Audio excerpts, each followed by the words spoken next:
The community is incredibly important for prevention, and particularly when it's for asymptomatic diseases where people are often going to wellness checks.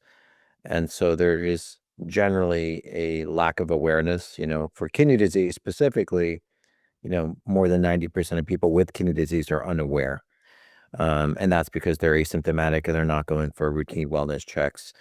Um, and in part, there's also a mistrust of the healthcare system. Um, and so the community is a place where, education awareness at the community level are critically important. And then bringing education awareness and diagnostics and testing into the community, just because of the challenges also of like people having to leave their home, leaving their jobs. It's not necessarily and their family responsibilities. It's not really an option to just go for a wellness check or, even if they were aware that they may have family history. Um, and so it's for us, it's been really important to be present in the community, find the community champion, and to start with education awareness and also with the screening.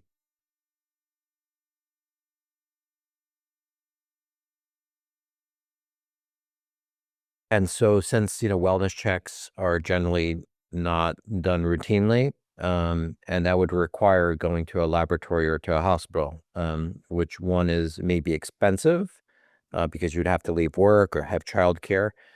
And then transportation can be very challenging and time consuming, right? So we actually, one of our colleagues did a study in the UK that just to go in for, blood and urine testing for kidney disease was a 5-hour round trip from leaving your home to get the testing and then get back home. That's with parking and driving yourself. And imagine with public transportation, it could be worse. And so having to do that, again, if you have disease and need routine monitoring, it's very prohibitive.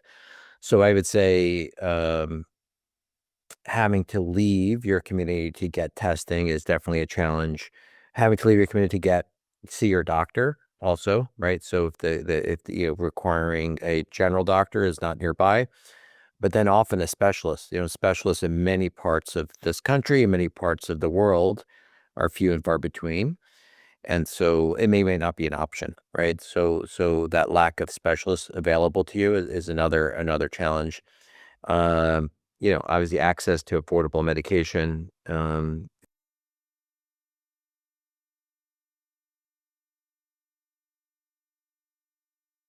that's a great point. And it's not only so we've worked in developed countries and also low to middle income countries, and healthy food is generally not accessible to everyone.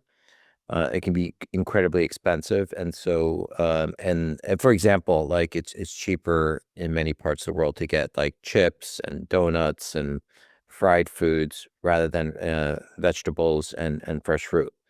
It can be prohibitively expensive, and so that's generally not an option. I would also add, in addition to food, in many places of the world, clean water is a problem. And so if you're an outdoor worker and you're trying to hydrate, um, either you're going to have water that may have toxins in them, toxins that are damaging to your kidney with pesticides, for example, or you're going to choose like high fructose drinks, right? Because they're cold, they have sugar in them, but they're also inflammatory towards the kidney.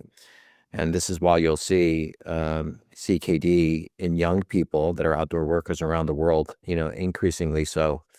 So yeah, so diet is incredibly important and incredibly challenging to solve for. Of course, education awareness help, but that's not enough, right? Because unless there's on a government level, there's set subsidization for people to have healthier food, it becomes incredibly difficult.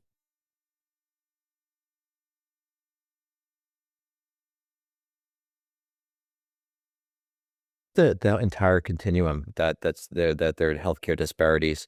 In terms of the things that are coming in the future that will advantage the advantaged, so digital health tools could potentially advantage people that can afford them or where they're available.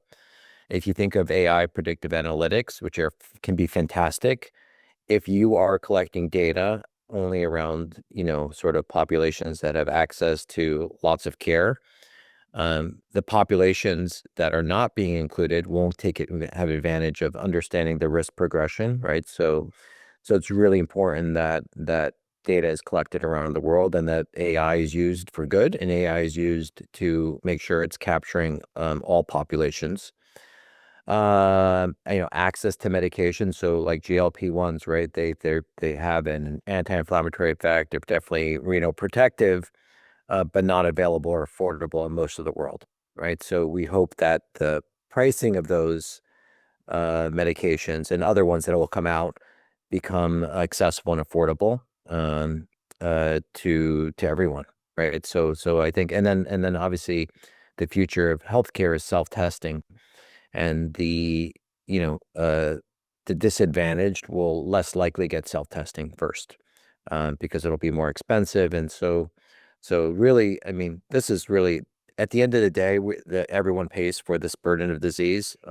So I would recommend that we invest in self-testing for everyone, right? But yeah, and then obviously transplant. So it's really the entire continuum, but everything that's existed, but of the things that are upcoming, so novel medications, digital health, and AI predictive analytics, there's a risk that we widen those disparities, but there's also an opportunity that we narrow them down, right? So if we, fortunately, our company is, and going to be in 6 continents this year. And we hope to include all populations as we develop predictive analytics, whether you're in Africa, in Asia, in Latin America, or in the United States.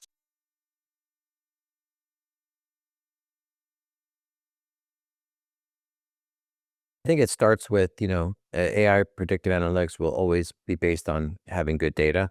And so you have to start with getting good data. And with all the challenges that you've mentioned and we've discussed, that means being present in the community. So that means that there needs to be a presence of education, awareness, of screening and monitoring in the community. So people don't have to leave. They can be done at their place of work. So if they're on a farm, you can imagine a mobile unit that can do blood and urine testing, or a local community or a pharmacy, a place of worship. So we've done programs in churches and mosques.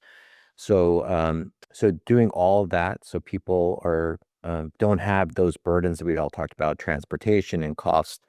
That's a good first step, and it does a lot. And then once you identify people with intervenable disease, how do you get them the care they need, right? How do you get them a specialist? Unfortunately, most of the world doesn't have enough nephrologists. So how do you support primary care doctors or pharmacists or nurses to take care of those patients? So with modern technology and the tools that we have today, we can solve for this problem. But there needs to be a commitment of where we don't rely on sort of the conventional way of expecting people to come to hospitals and clinics, but we take a very different approach. We go to them.